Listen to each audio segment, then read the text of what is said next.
41, Gênesis 41, e vamos ler a partir do versículo 1. Tem um feedback qualquer, Amadeu.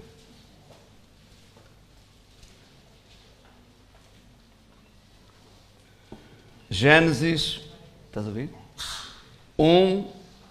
Gênesis 41, versículo 1 em diante. Tá? Ok.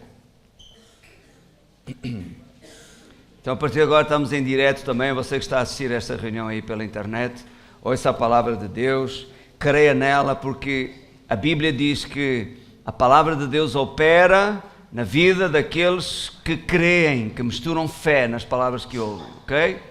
Isto não é palavra minha, é palavra de Deus, é palavra de Deus para si hoje. Nós estamos a falar sobre fé para prosperar. Quantos querem prosperar aqui? Se não quiser, não tem problema nenhum. Glória a Deus. Deus não é obrigado a prosperar. Hein? No reino de Deus nada é obrigado. Nada, nem salvação, nem as bênçãos de Deus são obrigatórias. Nada é obrigado. Você só faz se você quer. E se você crê, você recebe. Se não crê ou não quer, também não recebe. A escolha é sempre nossa, certo? Amém? Quem está a dormir diz amém. Pronto.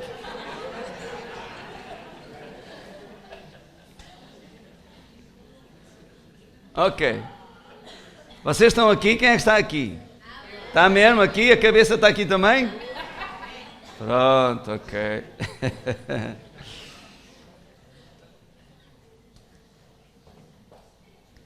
Irmãos, antes de nós lermos Gênesis 41, eu quero dizer a vocês o seguinte, ouça bem, olhe para mim. Ao longo das páginas da Bíblia, nós vemos que homens e mulheres de Deus também viveram tempos de grande necessidade. Não foi só momentos de mar de rosas. Também houve choro, também houve situações para as quais não havia saída humana. E eles estavam lá, guerras, perseguições, conflitos de vária ordem, enfermidade, tribulações.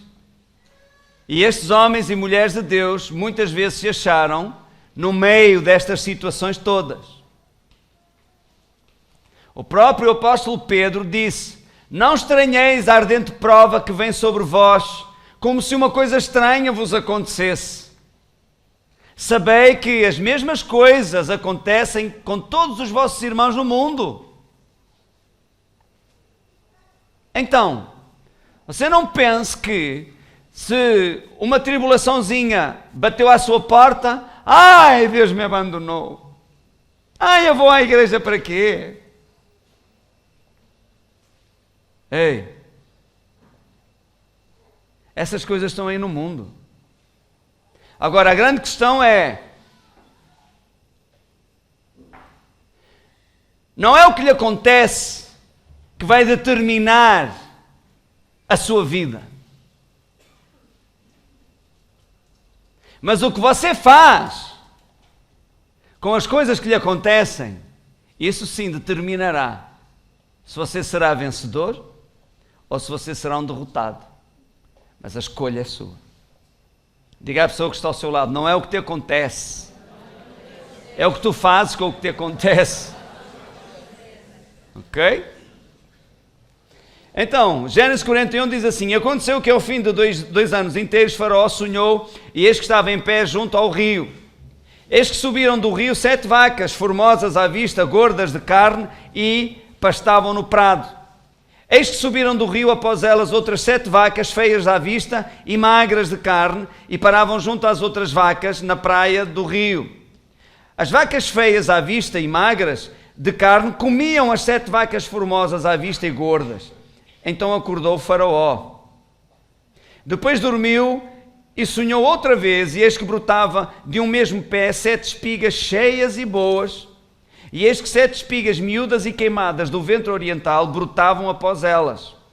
As espigas miúdas devoravam as 7 espigas grandes e cheias. Então acordou Faraó, e eis que era um sonho. Veja o versículo 29.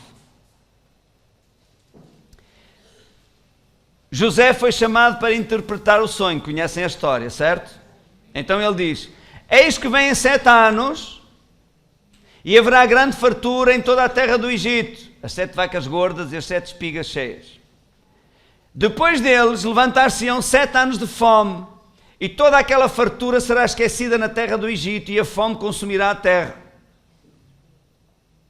Então olhe para mim. Sempre houve tempos deste género, de fome, de crise e por aí fora. E a Bíblia relata 12 tempos de grande fome. E eu escrevi a lista deles e quero passar isto para vocês. Primeiro, foi a fome na Palestina que levou Abraão a descer ao Egito. Ok? A segunda fome foi no tempo de Isaac, que este pensou ir para o Egito também, e depois o Senhor disse para ele não o fazer. A terceira fome provocou a ida dos filhos de Jacó para o Egito. Ok? Já estava lá José no Egito. A quarta grande fome foi em Belém, que levou Noemi, ok, a sogra de Ruth, que veio a ser bisavó do rei David, para a terra dos Moabitas. Isto, fome na Palestina, ok? Em Israel. A seguir foi a fome nos dias de David, e diz que a causa era os pecados do rei Saul, a casa sanguinária de Saul. Depois houve fome nos dias de Elias, causado pelos pecados do rei Acabe. Vocês conhecem a história? Que ele foi à viúva, aqueles milagres todos. A seguir, houve uma fome no tempo do profeta Eliseu, e houve outra fome ainda durante a vida de Eliseu, que resultou na salvação de 4 leprosos. Depois houve ainda outra fome, quando foi reconhecida a existência de um profeta em Israel. 2 de Reis 6:25. Depois ainda houve outra fome em Jerusalém, causada pelo cerco do rei da Babilônia, Nabucodonosor. E ainda houve uma outra fome no tempo de Neemias, e que foi seguida de um grande avivamento e do povo se voltar para a palavra de Deus. E por fim, já no Novo Testamento, houve ainda uma outra fome no tempo do apóstolo Paulo, e que resultou que as igrejas até levantaram uma oferta para ajudar a igreja de Jerusalém. Ok? E daí que entra lá 2 de Coríntios capítulo 8, os irmãos da Macedónia, que eram profundamente pobres, levantaram uma oferta para a igreja de Jerusalém, e Deus os abençoou tanto que diz que abundaram em riquezas. E eram eles mesmos, 2 de Coríntios capítulo 11, Paulo fala disso. Eram esses irmãos que um tempo depois pagavam um salário ao apóstolo Paulo para ele poder cumprir o seu ministério. Amém? Então, fome e tempos de necessidade, aqui a Bíblia relata 12. E alguns homens de Deus foram apanhados no meio desta situação. Mas você pode ler as páginas da Bíblia e pode ler estes acontecimentos. E você vai verificar o seguinte: todos eles têm um ponto em comum. Ou melhor, 2, vamos dizer. A fome, a necessidade, e o outro ponto que têm todos em comum é que todos aqueles que confiaram em Deus no meio da crise e da necessidade, prosperaram. Prosperaram mais do que antes. Então isso a mim diz-me que não são as circunstâncias à sua volta que têm que determinar o seu nível de prosperidade. Deixe-me dizer desta forma: o seu nível de prosperidade não é determinado pelas circunstâncias à sua volta ou pelo regime económico ao qual você está sujeito, à política económica do país onde você se encontra. Nada a ver. Diga à pessoa que está ao seu lado: nada a ver.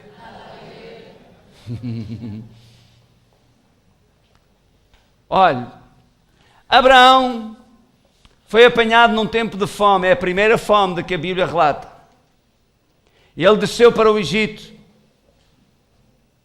E diz a Bíblia que ele sai do Egito e era muito rico. Gênesis capítulo 13. E Abraão muito rico em ouro, em prata, camelos, jumentos, servos e servas. A segunda fome, no tempo de Isaac, ele pensou, vou para o Egito também. Mas Deus não faz as coisas sempre da mesma maneira. E é isso que nós precisamos entender. Lá porque com uma pessoa Deus fez de uma certa forma e deu certo e prosperou, não significa que ele faça a mesma coisa com todas. Isaac pensou, meu pai foi para o Egito em tempo de fome e prosperou. Eu vou para o Egito também. Mas diz que o Senhor lhe apareceu e disse, não deixas ao Egito, habita nesta terra. E eu serei contigo e te abençoarei. Mas esta terra a qual Deus se referia, era a terra onde havia fome. Por que havia fome? Vamos pensar aqui nós. Ai, pastor, é porque a bolsa deu o berro. Eles não tinham bolsa. Nem dinheiro usavam na altura. Havia fome na terra porque provavelmente não chovia, não havia pasto para o gado, e eles viviam à base da pastorícia, certo? Também não tinham nada que pudessem semear numa terra seca, porque não ia produzir, era deitar semente fora. Então havia fome. E Deus disse a Isaac, não, espera aí, eu fiz assim com o teu pai, mas não vou fazer assim contigo. Fica aqui nesta terra. Ele até podia argumentar, mas Senhor, esta terra, isto não dá nada. Há fome aqui. Eu serei contigo, eu te abençoarei. Você acha que Isaac não teve que usar a fé dele para crer em Deus, crer que Deus ia abençoá-lo? Ele teve que usar a sua fé para lutar também contra os pensamentos, face às circunstâncias que se apresentavam. Imagine, ele a dizer aos funcionários, pessoal, amanhã vamos semear. Semear o quê, chefe? Trigo, vamos semear trigo. Semear trigo? Você não está bom, chefe. Nós vamos perder a semente toda. E não é só, você não pode pensar só em si na sua barriga. E eu, e a minha família. Deus vai nos abençoar. Mas o Egito tem fartura, porque é que Deus não nos pode abençoar no Egito? Porque Ele disse que era para ficar aqui, que era aqui que Ele nos ia abençoar. E ouça isto aqui, ouça-me bem. É importante em tempo de necessidade e fora da necessidade. Mas mais especialmente em tempo de necessidade, você ser orientado por Deus. Ser dirigido por Deus. Para não fazer as coisas na sua inteligência, na sua força. Entendeu? Para não ficar dependente unicamente do seu braço, da sua capacidade humana. Porque como a Bíblia diz, é a bênção do Senhor que enriquece. Então Isaac ficou naquela terra, na terra da fome, e semeou. Isto vem em Gênesis capítulo 26. Versículo 12 diz que ele semeou naquela terra, e no mesmo ano, ouça bem, no mesmo ano, ou seja, a colheita daquela sementeira que ele fez, diz que foi 100 vezes mais o que ele tinha semeado. E diz porquê? Porque o Senhor o abençoava. Não foi porque ele escolheu uma terra que era mais irrigada. Não havia água também para ele, como não havia para os outros. Não foi porque ele tinha conhecimentos de engenharia agropecuária. Foi porque o Senhor o abençoava. É a única explicação plausível. E é o que a Bíblia diz, ele colheu 100 vezes mais porque o Senhor o abençoou. E diz que ele foi enriquecendo até que se tornou muito rico. Claro, é fácil compreender. Você vai ao mercado. Quem é que está lá a vender? Isaac. Os empregados de Isaac. Ninguém mais. tem trigo para vender. Então toda a gente compra o trigo a Isaac. A seguir ele semeia milho, ok? E passados uns meses, quem é que está a vender milho no mercado? O único, Isaac, os funcionários de Isaac. Toda a gente compra o milho de Isaac. Então, começa a enriquecer. E quem quer sustento vai procurar trabalho a quem? A quem tem trabalho. A quem pode empregar. Quem é que pode empregar naquele tempo? Isaac. Então diz que ele foi enriquecendo até que se tornou muito rico e tinha muita gente de serviço. Claro, todos queriam trabalhar para ele. Porquê? Ele pagava.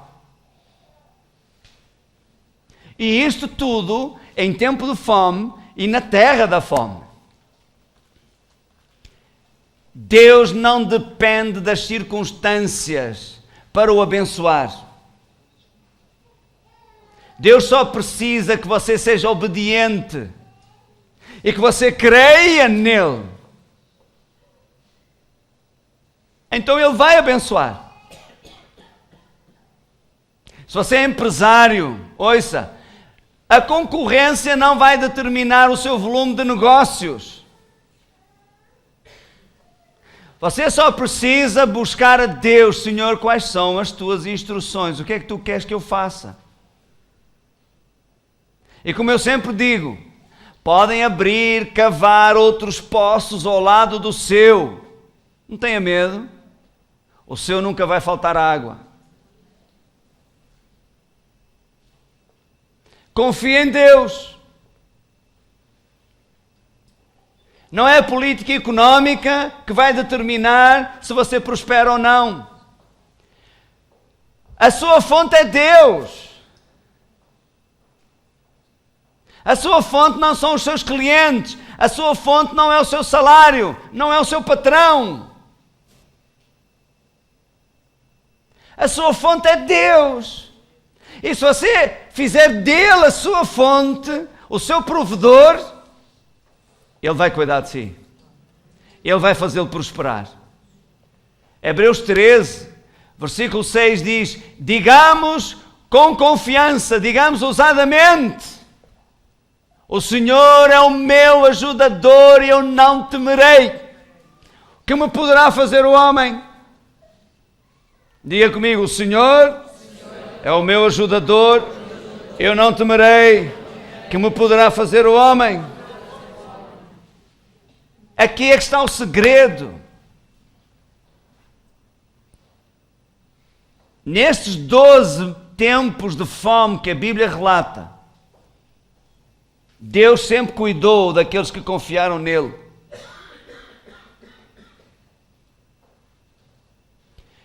Eu sei que não é das coisas mais fáceis deste mundo você olhar as circunstâncias e acreditar que Deus vai suprir. Eu sei.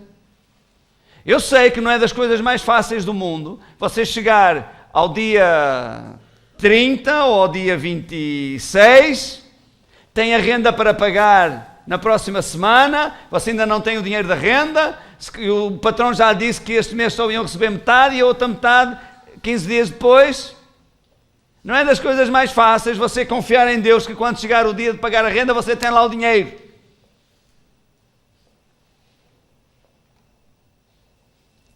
Mas confiar em Deus é uma decisão. É uma decisão. Para a nossa cabeça parece uma loucura. Mas a Bíblia diz que aquilo que é loucura para os homens, oh glória a Deus, é salvação para aquele que crê. Confia em Deus, vai dar tudo certo. Quando eu aluguei a minha primeira casa, na verdade não foi a primeira, foi a segunda, eram 50 contos, 250 euros. E eu só tinha dinheiro para uma renda. Então, falei com o senhorito, tudo certo, marcámos o dia para a assinatura do contrato, e na assinatura do contrato eu tinha que dar as duas rendas, uma caução e a primeira renda, certo? A gente sabe que era assim, não é? E eu pensei, e agora eu só tenho dinheiro para uma renda. Estava há uma semana de assinar o contrato. Eu tinha uma amiga, que era a pastora Maria Emília, uma joia de uma pessoa, já está com Jesus. E ela disse-me assim para mim: Augusto, eu empresto-lhe a outra renda.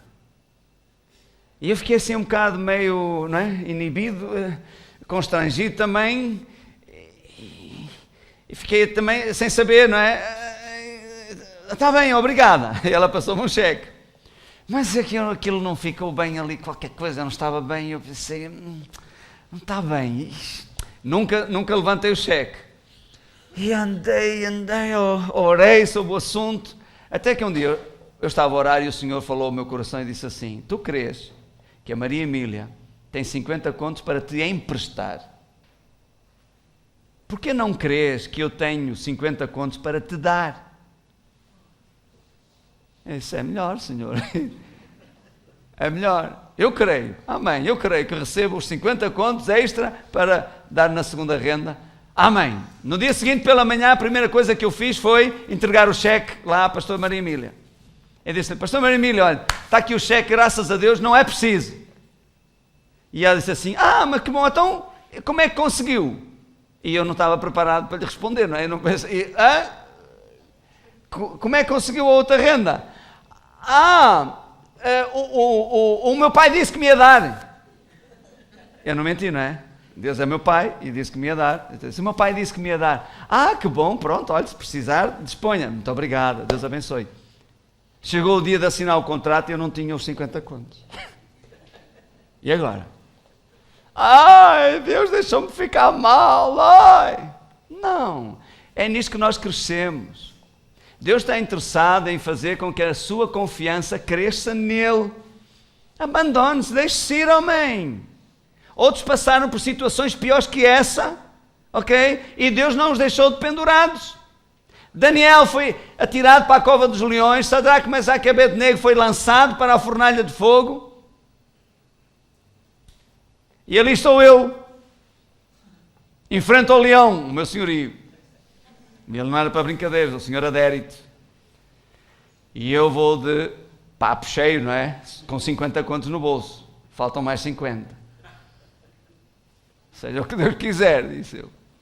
E diz-me ele assim: pronto, senhor Augusto, você pode até assinar o contrato agora. Eu também, entretanto, tenho que pôr o contrato das finanças. Queria lhe dizer uma coisa. Se não quiser, não precisa dar as duas rendas agora. Pode dar só uma, e eu também tenho que pôr o contrato das finanças, e depois então você dá uma segunda. E ele é que disse isto. E eu assim: mas veja lá, senhora Adérito, se quer que...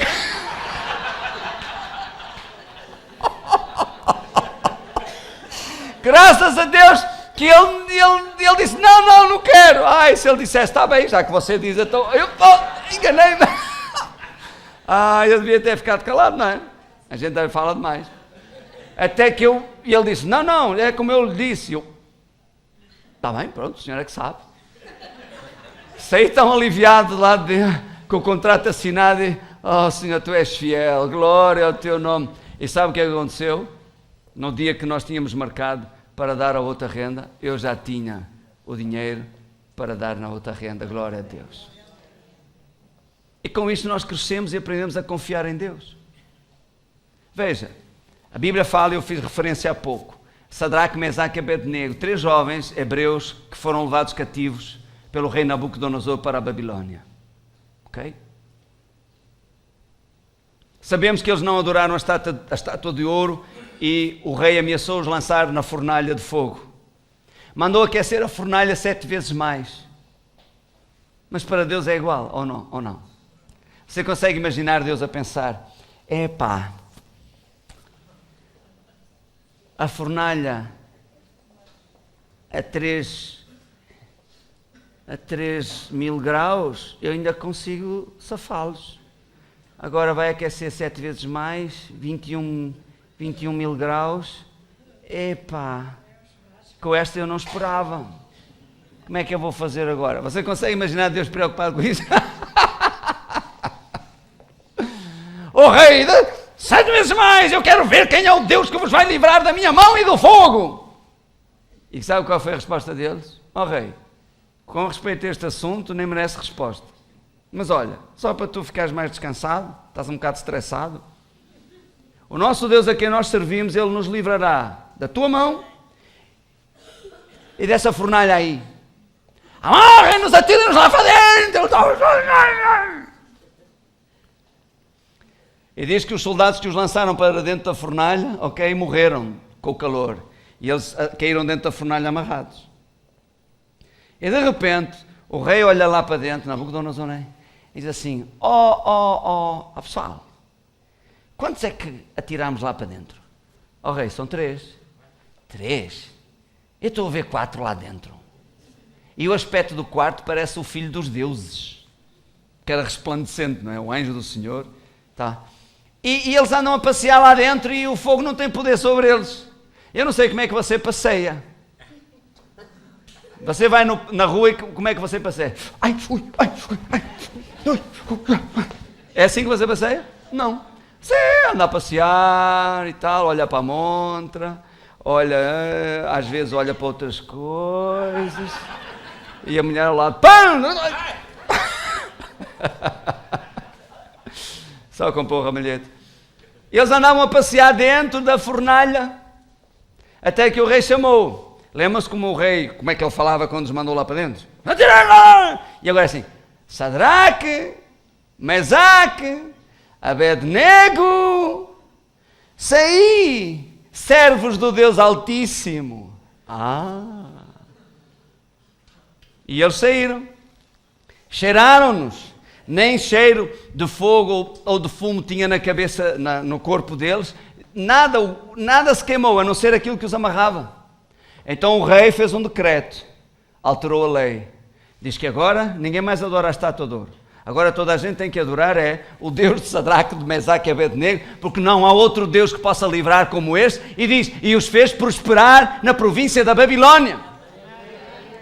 Eles ficaram melhor do que os que estavam antes da fornalha. Por isso, se uma fornalha aparecer na sua vida, confie em Deus. Mas o que é que eu faço? Vou deixar de ir à igreja? Isso não pode ser.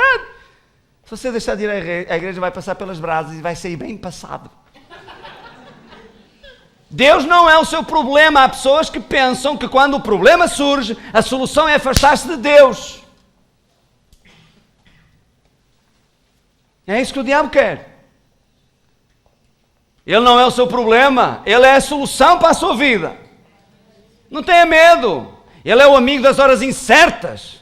Seja em tempo de necessidade, seja em tempos difíceis, ele sempre vai lá estar para honrar a sua fé e a sua confiança nele. Pastor, porque é que Deus não impediu que eles fossem atirados para a fornalha de fogo? Deus não impediu, sabe porquê? Porque Deus tinha um plano maior. A fornalha só ia fazer com que eles ficassem melhor do que antes. Por isso é que Deus permitiu, senão não tinha permitido. Pastor, porque é que Deus permitiu que isto viesse à minha vida? Porque Deus está a preparar um testemunho maior.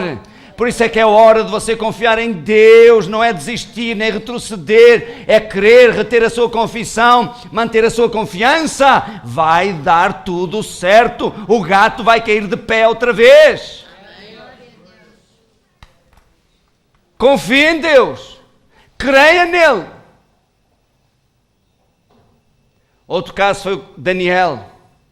Houve uma intriga lá e Daniel foi condenado a ser lançado na cova dos leões. Um príncipe, ok? Parecia o fim.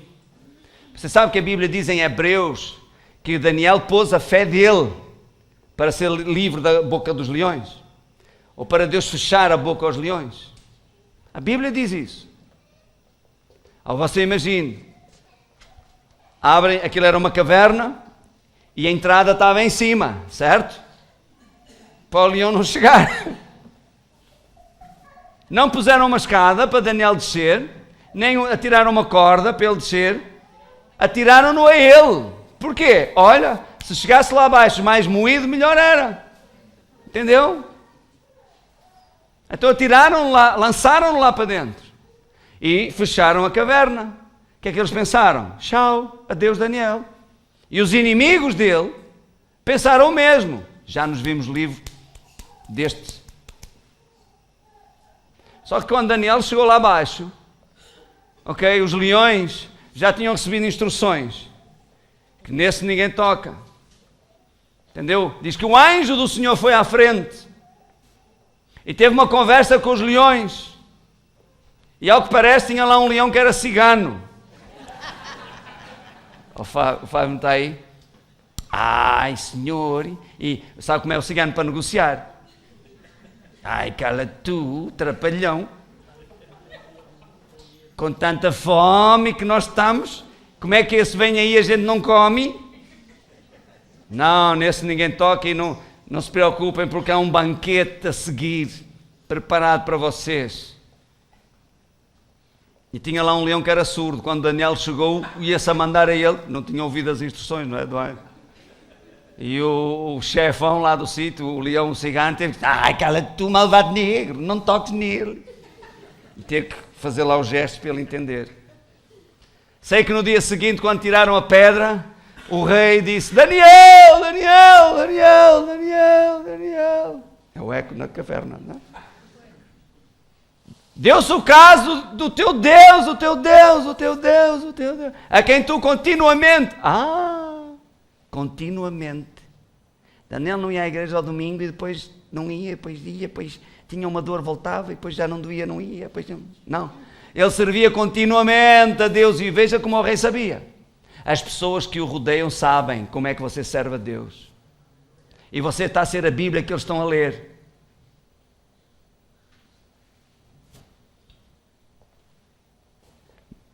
O teu Deus a quem tu continuamente serves te tenha livrado da boca dos leões, dos leões, dos leões, dos leões, dos leões, dos leões.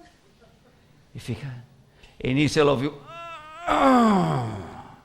oh rei, oh rei, oh rei, oh rei, oh rei. O meu Deus, enviou o seu anjo, para fechar a boca dos leões, dos leões, dos leões, dos leões, dos leões. E então sim, ele mandou descer uma escada para Daniel subir. A ver? Glória a Deus. Desceu empurrado e desceu aos trambolhões, mas subiu de escada. O próprio rei pôs a escada para ele subir.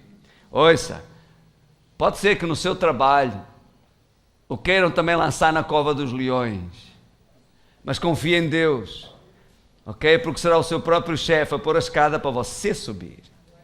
Você não vai ter que subir, pôr o pé em cima de ninguém. Alô? E hoje podem lhe chamar religioso, podem lhe chamar choninhas, podem lhe chamar totó. Não se preocupe, ande em amor, confie em Deus, porque não vai tardar muito, vão lhe chamar chefe.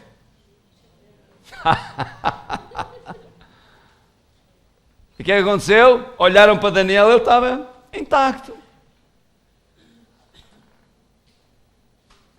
Então o rei disse assim: olha, tragam aqueles que falaram mal de Daniel e que causaram isto tudo e lancem-nos lá para baixo para ver qual é o resultado. E a Bíblia diz que ainda não tinham chegado ao fundo da caverna, já estavam os ossos estralhaçados, esmigalhados, as carnes arrancadas do corpo, tudo.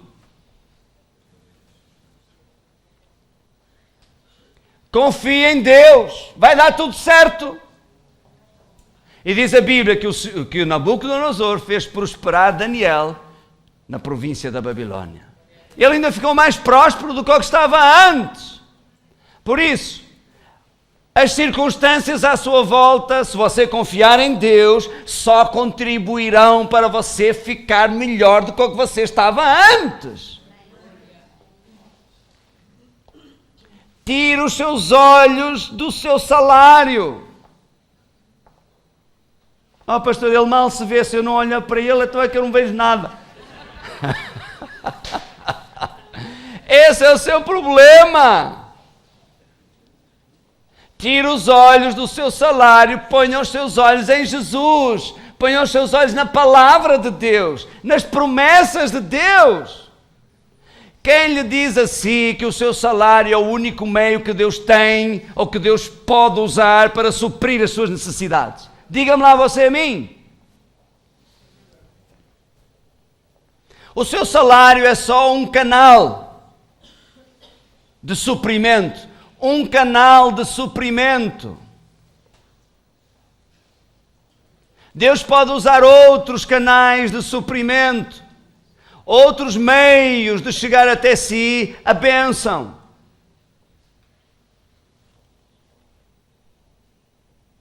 Quem é que lhe diz assim que o seu salário não pode aumentar? Foi você que assimilou essa ideia na cabeça.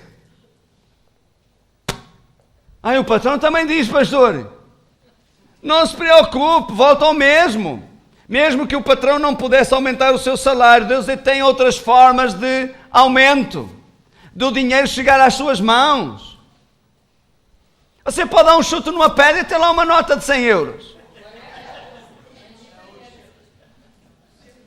Bendita pedra nada, bendito Deus que está a suprir as suas necessidades.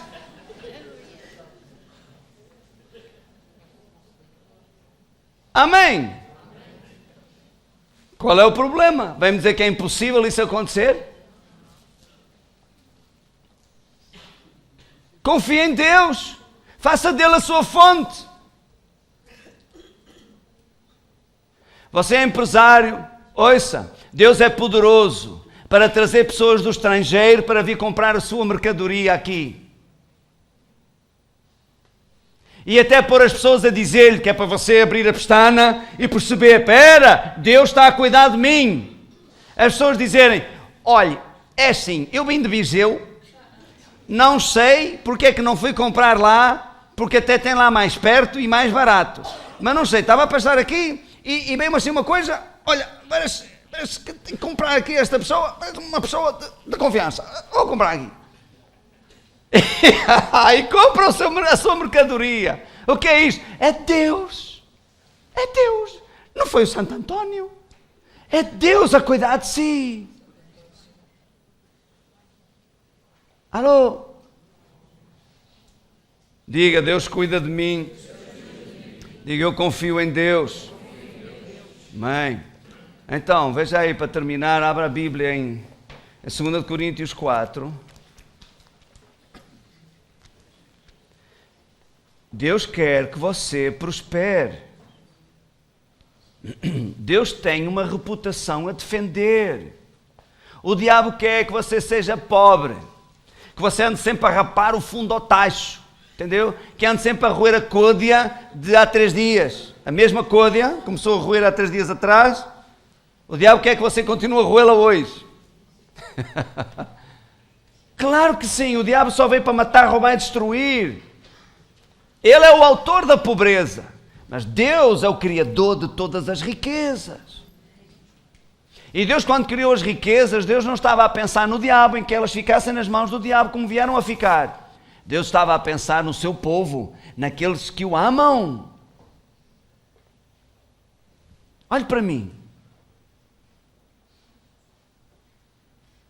Ai! Isso, fica aí. Ouça. É para você olhar para mim para prestar atenção ao que eu lhe vou dizer. A Bíblia diz que o ouro que Deus pôs no jardim do Éden, a expressão aqui na Bíblia é esta: é ouro muito bom. Muito bom é mais que bom. Deus quer que você tenha mais que bom. Pastor, eu já me contentava com o indispensável. Ouça, então não confia em Deus para o indispensável. Se você vai confiar em Deus, confia em Deus para Deus fazer algo que você não pode fazer. Que você não tem outro meio de chegar lá. Ponha a sua confiança em Deus para algo que para si é impossível. Para você confiar em Deus em algo que você próprio pode fazer, você está a desperdiçar o seu tempo. Se vamos confiar em Deus, então vamos confiar em Deus na medida que Ele pede de nós. Confiar para o impossível. É aí que Deus é glorificado. É quando fica patente aos olhos de todos que você não tinha como lá chegar. E só chegou porque realmente foi a mão de Deus a seu favor. Aleluia! E eu acredito. O que é que eu disse? Eu acredito. Você pode acreditar diferente, tem liberdade para o fazer, porque a Bíblia não diz textualmente. Então, mas eu acredito que assim como Nós temos uma rocha de mármore, uma rocha de granito, rocha de calcário. Deus pôs no Éden também rocha de ouro, rocha de prata. Entendeu? Deus não é mão de vaca. Eu acredito. O que é que eu disse? Que Deus não criou as riquezas, o ouro e a prata como nós vemos hoje. Que para apanhar 12 gramas de ouro você tem que peneirar 1 tonelada de terra. Deus não é assim. Eu creio que quando o homem pecou e entregou as riquezas nas mãos de Satanás, Satanás a primeira coisa que fez foi passar a mão nas riquezas. Para quê? Para com elas manipular o homem. E não estar à vista de toda a gente, mas para ele dar a quem ele quer. Foi o que ele disse a Jesus, não foi? Mas olha aqui, as riquezas continuam a ser de Deus, porque Ele é o Criador delas. E Deus criou as riquezas a pensar em si, naqueles que o amam, naqueles que o servem, naqueles que confiam nele. Deus sabe onde as riquezas estão e Deus vai guiar você até elas. E Deus tem outra forma, é trazer as riquezas até si também. Sim ou não? Sim. Olha, dou-lhe um exemplo, a gente já vai ler aqui. 2 Coríntios 4:18, mas ainda não é agora. Agora olhe para mim. Ok, ouça bem. Pedro andou toda a noite, Pedro era pescador. Vivia da pesca. A pesca era a sua fonte de sustento para ele e para a família dele. Os irmãos até trabalhavam com ele também. Se Pedro não pescasse, não tinha peixe para vender, não tinha dinheiro para pagar as contas, nem para comer. Estão comigo? Andou toda a noite e não apanhou nada, só lodo, algas, muitas algas, mas naquele tempo não sabia que podia usar as algas para fazer um sushi, uma coisa assim e tal. Então estavam na praia a lavar a rede. Você acha que Pedro estava contente, satisfeito? Não, estava como você às vezes. E agora, como é que eu vou pagar as contas? Pensei que ia vender, não vendi, pensei que ia receber, não recebi. E as contas estão ali para pagar. E agora? E foi nesse momento que Jesus apareceu em cena. Glória a Deus. Deus não foge de si nos momentos difíceis. Não. Nos momentos difíceis Ele vai ao seu encontro. Pediu, olha aqui isto, hein? Deus tem uns métodos um bocado diferentes dos nossos. Porque Deus vê as coisas de maneira diferente. Pediu o barco a Pedro. Você acha que foi por acaso que Jesus escolheu? Diz que ele escolheu, olhou, escolheu o barco de Pedro. Foi por acaso? Havia mais pescadores. O Pedro não era o único pescador do mar da Galileia. Mas ele escolheu o do Pedro. Tinha algo para fazer. Hã? E Pedro podia ter pensado, já estava atravessado. Se calhar a resmungar com Deus. Vou à sinagoga, todos os sábados. Até dou o meu dízimo e tudo. No outro dia ainda foi para lá o Rabi, comeu e bebeu na minha casa. E agora eu saio para aqui para pescar e Deus, toma lá nada. Não põe lá mais peixe. Não é assim que muita gente pensa? Vão à igreja, pastor. Dei o meu dízimo e a minha oferta e não percebo. Bati com o carro. E o que é que Deus... Era Deus que ia guiar? Não, era eu. Então porque é que não esteve atento ao que estava a fazer? Pois não sei, foi uma pequena que passou ali, só. Foi só um olhinho, que eu dei um olhinho. Então aprenda a olhar para a frente quando está a conduzir. Não é? As pessoas culpam Deus pelas asneiras que eles próprios fazem. Onde é que Deus estava? Porque é que Deus permitiu? Deus estava onde Ele sempre esteve. Você que não deitou atenção ao que está a fazer. Alô? Está lá ou estão sem rede? Aí Pedro podia ter dito, o meu barco? Queres o meu barco para quê? Não, para pregar esta multidão. Pregarem? Pregarem. Quer dizer, agora pregar, Deus precisa do meu barco, não é? Mas eu andei lá toda a noite e nada. E eu também precisava de peixe, não tive peixe, por isso preciso do barco. Não há barco para ninguém. Vai buscar outro qualquer, tem muito. E se não quiseres, olha, mete dentro da água e prega lá da água. Até podes ir com a água até por aqui. Pedro podia ter resmungado, sim ou não? Sim. Mas ele deu o barco para Jesus usar. E continuou a lavar as redes. No final, ouça, sempre que Deus lhe pede alguma coisa, é porque Ele lhe vai dar. E sempre que Deus lhe dá, Ele vai pedir. Mas você nunca sai a perder. Aí Jesus disse, ok, despediu a multidão e disse, agora lancei, faz-te ao mar alto e lancei as vossas redes para pescar. Aí Pedro que disse, mestre, vamos lá ver aqui uma coisa. Pregação entendes tudo, pesca entendo eu. É assim, andei lá toda a noite, estive no sítio certo, na hora certa e não aconteceu nada. As redes já estão lavadas e eu tive que pagar, olha, não ganhei nada, mas tive que pagar aos homens aqui horas extras para lavar as redes, estás a entender? As redes já estão limpas, mas olha, eu vou fazer uma coisa. Tu até pareces ser boa pessoa e tudo, tal, tu disseste, até faz algum sentido. Eu lanço a rede, Jesus disse, lançai as vossas. Podia lançá-las todas. Mas Pedro olhou, já está tudo lavado, disse, eu lanço a rede, uma rede. E assim foram. Jesus não reclamou. Deus sempre o abençoa ao máximo que Ele pode abençoar. Ai, pastor, então porquê é que não estou mais abençoado? Porque em lugar de dar as redes, você só dá metade de uma rede. Ou só dá uma rede. E aí lançaram a rede e diz que o peixe era tanto que a rede rompia-se. Tiveram que fazer sinal ao outro barco e encheram 2 barcos. E não puderam encher mais, senão perdia-se tudo, porque diz que quase iam ao fundo. Você imagina? Como é que se chama aquilo? A borda do barco, não é? Quase ao nível da água, cheio de peixe. Se pusesse mais um peixe, um jaquinzinho, aquilo afundado. Deus sempre abençoa, repito, Deus sempre abençoa o máximo que você permite abençoar. E olha uma coisa aqui.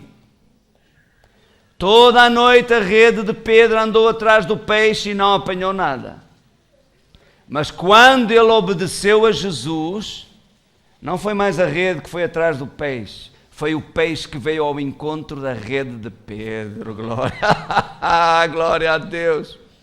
Se você obedecer a Deus, não é mais você que vai andar atrás do dinheiro, não é mais você que vai andar atrás dos negócios. Os negócios virão ter consigo. Amém. Entenderam ou não perceberam? O peixe não estava lá. Quando ele atirou a rede, o peixe não estava lá. Mas veio de um lado qualquer e entrou na rede do Pedro. E é isso que Deus vai fazer consigo também. Olha aqui, 2 Coríntios 4:18. Diz, não atentando nós nas coisas que se veem, mas nas que se não veem. Porque as que se veem são temporais e as que se não veem são eternas. Então, não olhe para as circunstâncias à sua volta como um fator determinante. Elas não determinam nada.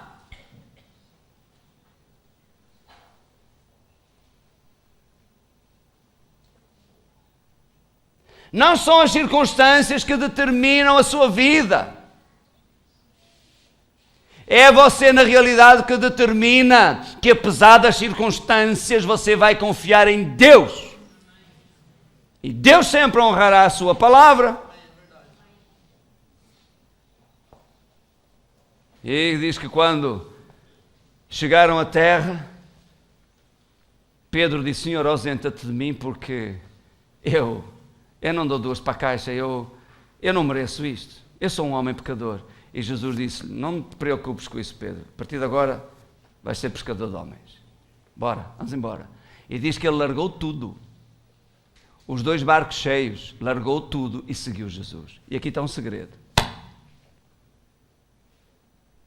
Não deixe que a bênção impeça você de servir o abençoador.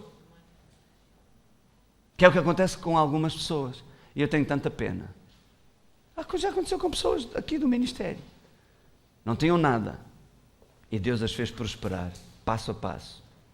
Passo a passo. Enriqueceram. Glória a Deus. Tantas pessoas que eu conheço assim ao longo dos anos.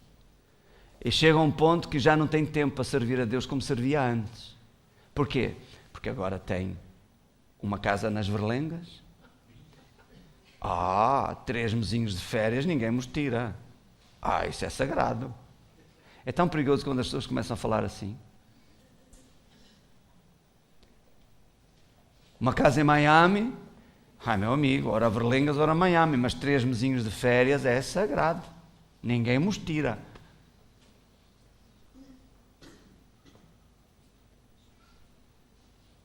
E agora tem 3 carros do último modelo, 3 carros topo de gama, e agora, quer dizer, não, é assim, o domingo é o único dia que eu tenho para descansar, pastor. E mesmo assim já me levanto cedo para lavar os carros, porque se eu não os lavar, ninguém os lava. Não é verdade? E à tarde? Então, à tarde é para comer com a família está lá sempre toda, em casa, ninguém, não me largam, pastor. Claro, cheira a pasta.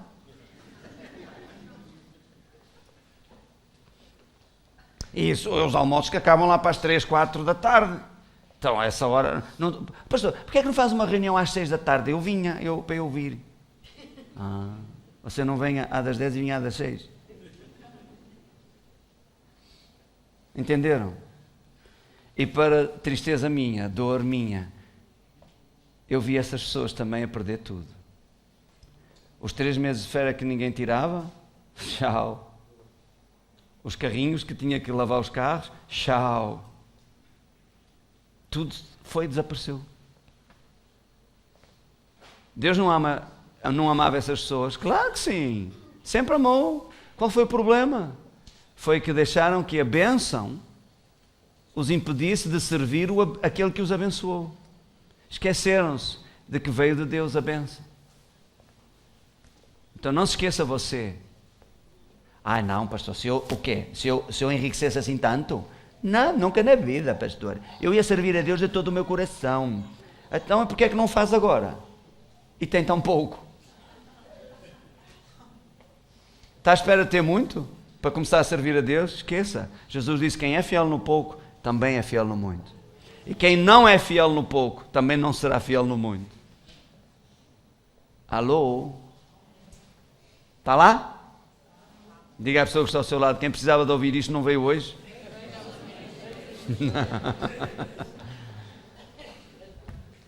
Vamos só ler aqui Deuteronômio 8. Já aí Deuteronômio capítulo 8, versículo 17.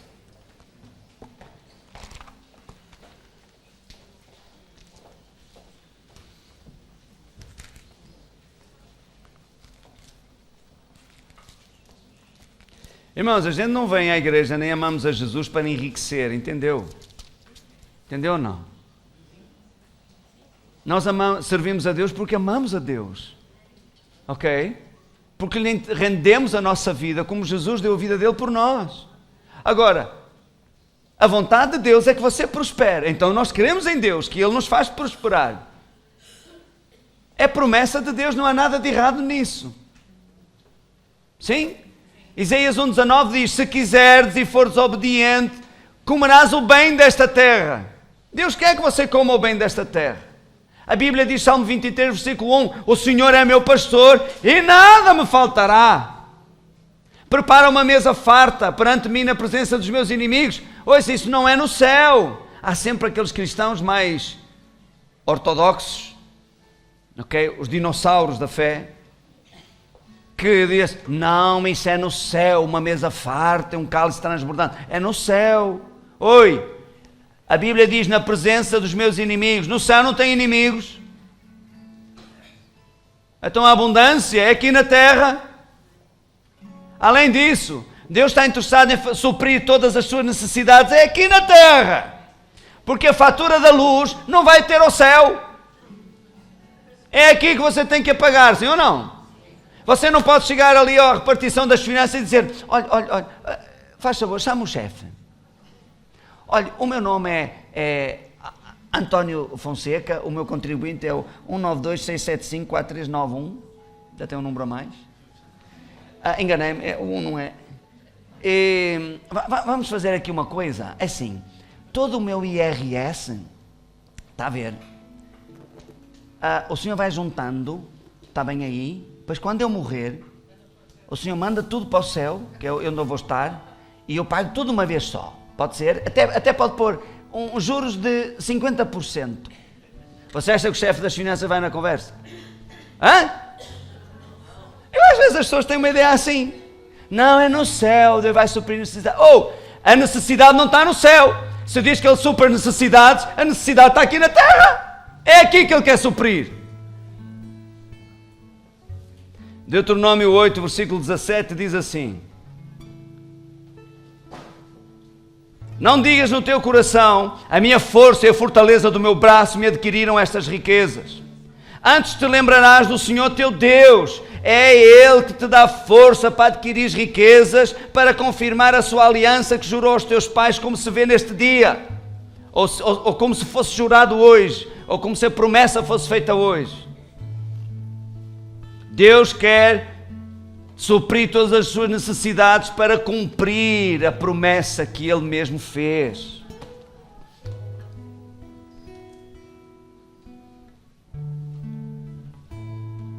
Abram a Bíblia em 2 de Crónicas 20, os painéis aí à frente, 2 de Crónicas 20, 20.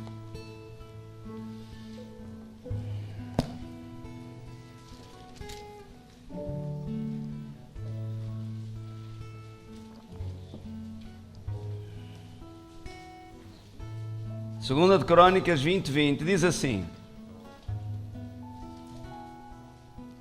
e pela manhã cedo se levantaram e saíram ao deserto de Tecoa, fica ali perto das Picoas. Tecoa, Picoas, está lá mesmo. E saindo eles, pôs-se em pé Josafate e disse: ouvimos, Judá e vós moradores das Picoas. Jerusalém, por acaso. Olha o que diz, leia comigo: crede no Senhor, vosso Deus, e estareis seguros. Então olhe para mim, para estar seguro, você precisa de quê? Crer, confiar no Senhor. E agora continuo, crede, vai, lê comigo, crede nos seus profetas e prosperareis. Então olhe para mim, eu não me estou a auto-intitular profeta, entenda isto, mas eu estou aqui como um mensageiro de Deus, entendeu? Que é a mesma coisa. Estou-lhe a dar a palavra de Deus, assim diz o Senhor, e falei já tudo o que eu tinha para falar em nome do Senhor, não foi coisas da minha cabeça, entendeu? Ou não? Sim? Quantos creem que eu vos falei a palavra de Deus, não a minha? Ok, obrigado por esses braços no ar. Crede nos seus profetas e prosperareis. Se você crer na palavra que você acabou de ouvir, esta palavra vai fazê-lo prosperar. O livro de Romanos diz assim: e vemos que não puderam entrar na terra prometida, porquanto a fé não estava misturada em seus corações na palavra que ouviram. Não deram crédito à palavra que Moisés lhes falou. Por isso não puderam entrar na terra prometida. Há duas coisas. Se você ok, você está aqui, eu estou a ver que sim, e acho que você está aqui, não sei, o corpo está aqui, a cabeça não sei onde é que andou, mas pronto, você está aqui, você ouviu a palavra. Se você não deu crédito ao que eu falei, não vai fazer nada, entendeu? Tudo o que você fez aqui foi aquecer uma cadeira. Agora, se você ouviu a palavra e você crê, ainda que na sua cabeça alguma coisa não faça sentido, mas você crê na palavra porque constatou, é a palavra de Deus, por isso eu digo, traga a sua Bíblia. Ai, eu tenho que pôr um irmão cigano ali na livraria a vender Bíblias. Vai vender tudo no estante. Olha, pronto, pode ser o Fábio mesmo. Ai, sim, ainda as vende mais cara, ainda sai mais contente. Fez um bom negócio. São Bíblias da Pérsia. Estão na vez, olha só a textura do papel, isto é da Pérsia. Aleluia. Ok? Leia a Bíblia, olhe para a Bíblia, veja que aquilo que eu falei está ali. Não agarre as coisas só porque eu disse, eu posso me enganar. Mas se você ver na Bíblia, glória a Deus, o Espírito Santo vai pôr no seu coração o testemunho de que o que eu estou a falar é a verdade que vai libertá-lo. Então crede nos mensageiros de Deus e prosperareis.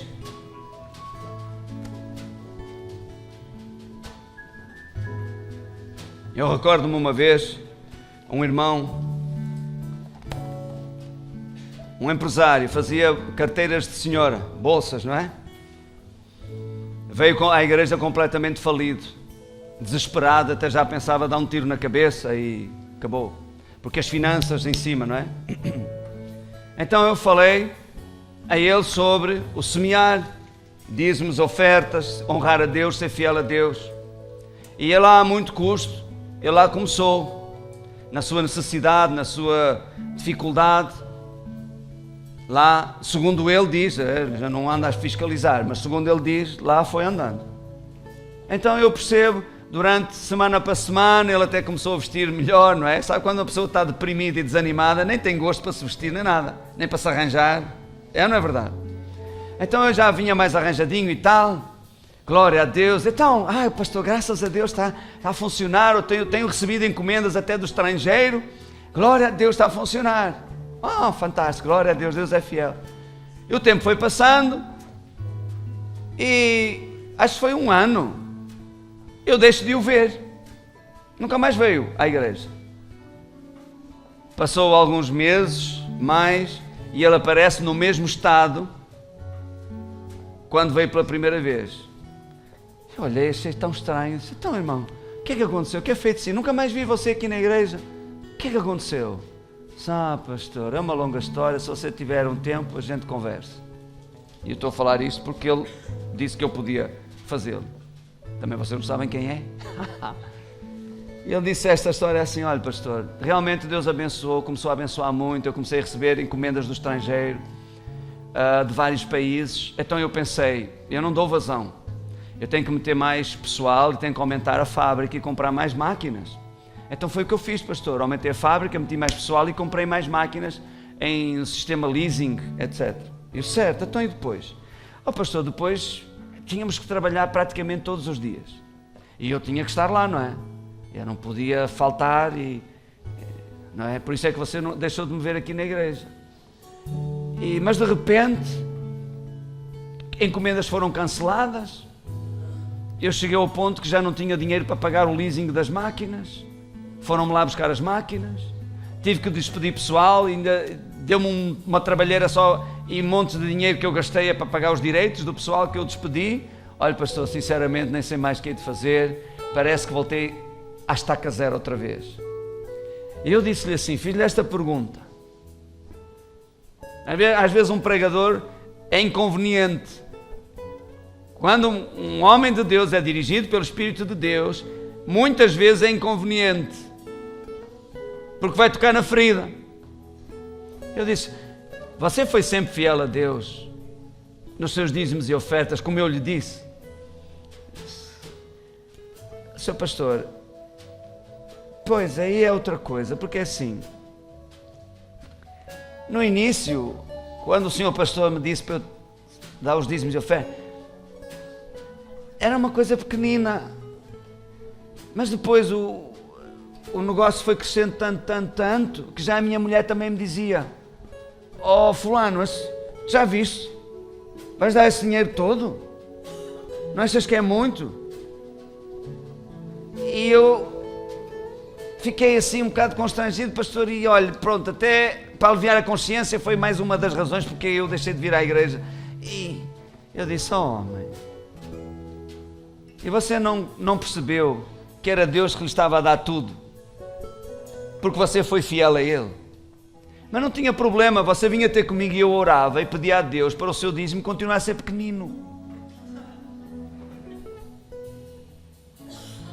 tem problema. Irmão, olha o que eu digo a vocês aqui agora. Ouça bem, porque isto é o recado de Deus para todos nós. Se você acha que o seu dízimo é grande, a gente vai orar hoje.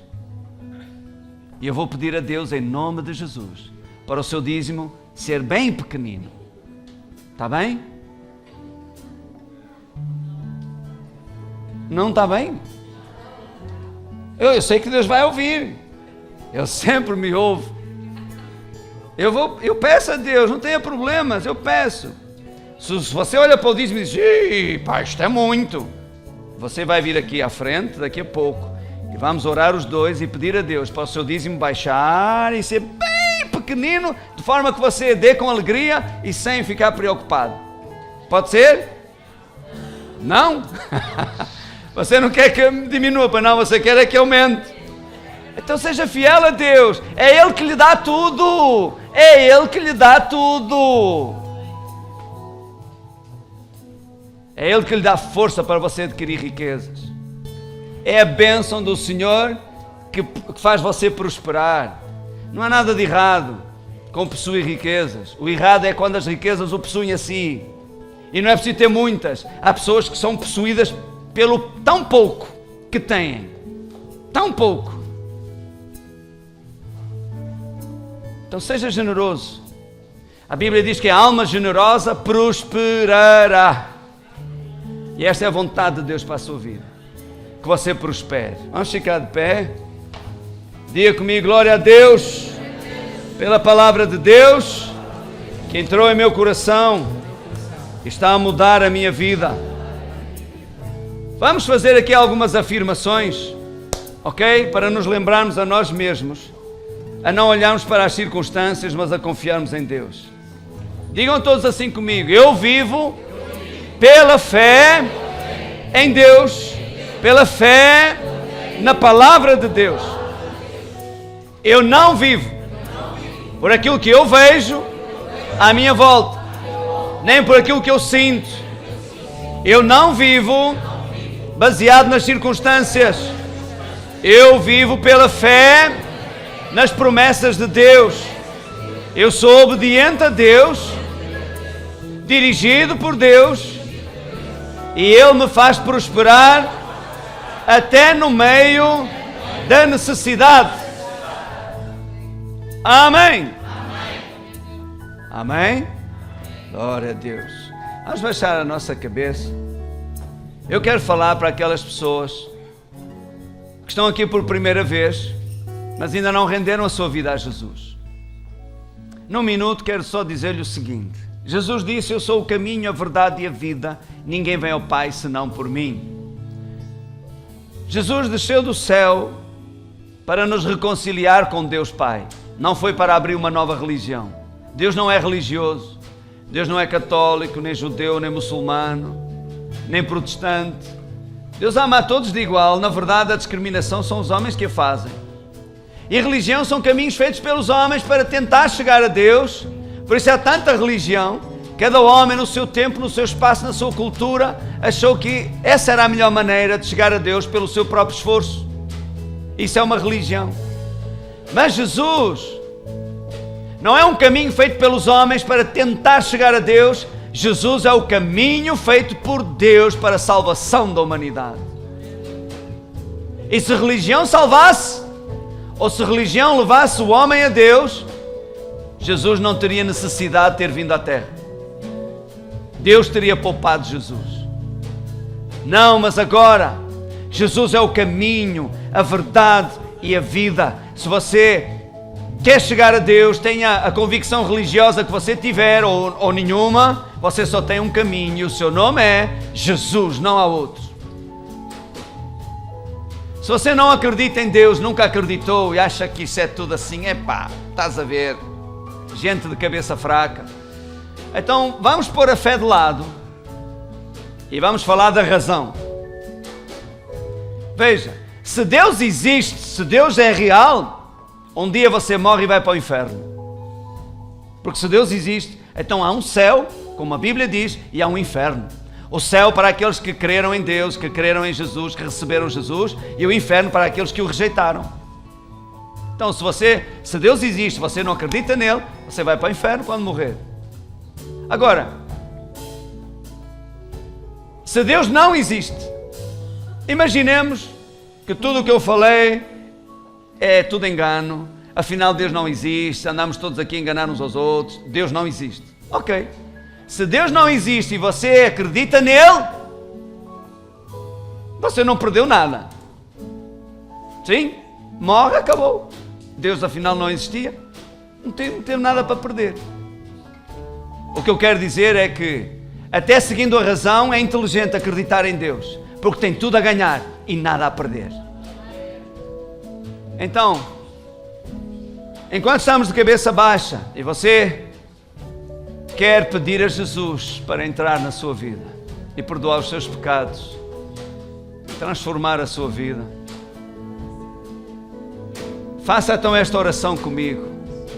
Diga assim, e todos podem ajudar. Digam: ó Deus, eu creio em Jesus. Creio que Ele veio a este mundo, morreu em meu lugar, ressuscitou ao terceiro dia. Senhor Jesus, entra na minha vida. Eu te recebo hoje como meu Senhor e Salvador. Perdoa os meus pecados e de hoje em diante ajuda-me a viver para fazer a tua vontade. Obrigado, Pai, pela minha salvação, pelo perdão dos meus pecados, que pela fé eu recebo em nome de Jesus. Amém. Glória a Deus. Dê um aplauso a essas pessoas que fizeram esta oração por primeira vez. Glória a Deus. Você está a assistir em direto e fez também esta oração por primeira vez. Este aplauso é para si também. Se você está aqui nesta sala e hoje